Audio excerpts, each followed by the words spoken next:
ನಮಸ್ತೆ friends, welcome back to my channel. ಈ ದಿನ ಹಾಗಲಕಾಯಿ ಗೊಜ್ಜು ಮಾಡೋದು ಹೇಗೆ ಅಂತ ನೋಡ್ಕೊಳ್ಳೋಣ. ತುಂಬ ಟೇಸ್ಟಿಯಾಗಿರುತ್ತೆ ಫ್ರೆಂಡ್ಸ್. ಈ ರೀತಿ ಮಾಡ್ಕೊಳ್ಳೋದ್ರಿಂದ ಮುದ್ದೆಗೆ, ಅನ್ನಕ್ಕೆ, ಸಾರಿಗೆ ಎಲ್ಲದಕ್ಕೂ ಸೂಪರ್ ಕಾಂಬಿನೇಷನ್. ಫಸ್ಟ್ ನಾವು ಹಾಗಲಕಾಯಿ ತೊಗೊಳ್ಳೋಣ. ಒಂದು ಅರ್ಧ kg ಹಾಗಲಕಾಯಿ ತೊಗೊಂಡು ನೀಟಾಗಿ ವಾಶ್ ಮಾಡಿಕೊಂಡು ನೀಟಾಗಿ ರೌಂಡಾಗಿ ಹೆಚ್ಕೊಂಡು ನಾವು ಹಾಗಲಕಾಯಿ ಗೊಜ್ಜು ಮಾಡ್ಕೊಳ್ಳೋದು ಹೇಗೆ ಅಂತ ನೋಡ್ಕೊಳ್ಳೋಣ. ನೀಟಾಗಿ ಈಗ ಮೇಲ್ಗಡೆ ಸಿಪ್ಪೆಲ್ಲ ತೆಗೆದು ಕ್ಲೀನ್ ಮಾಡಿಕೊಂಡು ನಾವು ರೌಂಡಾಗಿ ಹೆಚ್ಚಿಟ್ಕೊಳ್ಳೋಣ ಹಾಗಲಕಾಯಿ ಗೊಜ್ಜಿಗೆ. ನೋಡಿ ಫ್ರೆಂಡ್ಸ್, ಈಗ ನಾವು ಸಣ್ಣದಾಗಿ ನಾವು ಹಾಗಲಕಾಯಿನ ನೀಟಾಗಿ ಕಟ್ ಮಾಡ್ಕೊಂಡು ವಾಶ್ ಮಾಡಿ ಇಟ್ಕೊಂಡಿದ್ದೀವಿ.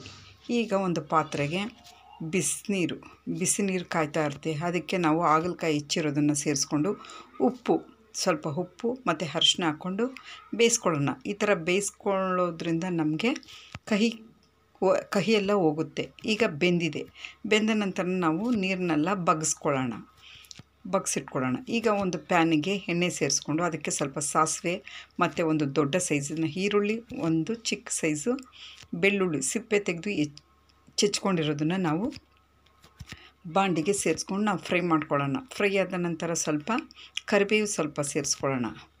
ಇದೆಲ್ಲ ಚೆನ್ನಾಗಿ ಫ್ರೈ ಮಾಡ್ಕೋಬೇಕು.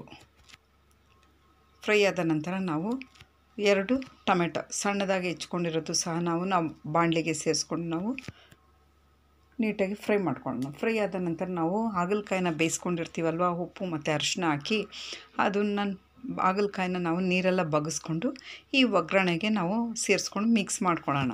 ಇದು ಮಿಕ್ಸ್ ಆದ ನಂತರ ನಾವು ಅದಕ್ಕೆ ರುಚಿಗೆ ತಕ್ಕಷ್ಟು ಉಪ್ಪು ಮತ್ತು ಧನಿಯಾ ಪುಡಿ ಮತ್ತು ಖಾರದ ಪುಡಿ ಹಾಕ್ಕೊಂಡು ನಾವು ನೀಟಾಗಿ ಫ್ರೈ ಮಾಡ್ಕೊಳ್ಳೋಣ. ನಿಮ್ಗೆ ಎಷ್ಟು ಬೇಕೋ ಅಷ್ಟು ಖಾರನ ಸೇರಿಸ್ಕೊಂಡು ನೀವು ಫ್ರೈ ಮಾಡ್ಕೊಳ್ಳಿ.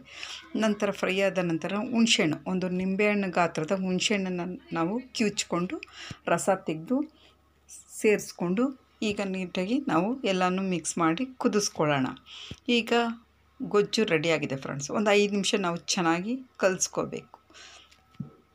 ಸ್ವಲ್ಪ ಬೆಲ್ಲನ ಸೇರಿಸ್ಕೊಳ್ಳೋಣ. ಅದರಿಂದ ಸ್ವಲ್ಪ ಕಹಿ ಕಮ್ಮಿ ಆಗುತ್ತೆ, ರುಚಿಯಾಗಿರುತ್ತೆ ಫ್ರೆಂಡ್ಸ್. ನೋಡಿ, ಬೆಲ್ಲ ಸಹ ಸೇರಿಸ್ಕೊತಾ ಇದ್ದೀನಿ. ಈಗ ಹಾಗಲಕಾಯಿ ಗೊಜ್ಜು ರೆಡಿಯಾಗಿದೆ. ನಿಮ್ಗೆ ಇಷ್ಟ ಆದರೆ ಪ್ಲೀಸ್ ಲೈಕ್ ಮಾಡಿ, ಶೇರ್ ಮಾಡಿ, ನನ್ನ ಚಾನಲ್ಗೆ ಸಬ್ಸ್ಕ್ರೈಬ್ ಆಗಿ ಫ್ರೆಂಡ್ಸ್.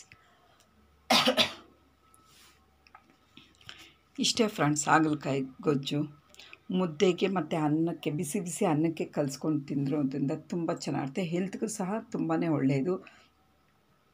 ಹಾಗಲಕಾಯಿ ಗೊಜ್ಜು ಮುದ್ದೆಗೂ ಸಹ ತುಂಬ ಚೆನ್ನಾಗಿರುತ್ತೆ. ಪ್ಲೀಸ್ ನನ್ನ ಚಾನಲ್ಗೆ ಲೈಕ್ ಮಾಡಿ, ಶೇರ್ ಮಾಡಿ, ನನ್ನ ಚಾನಲ್ಗೆ ಸಬ್ಸ್ಕ್ರೈಬ್ ಆಗಿ ಫ್ರೆಂಡ್ಸ್.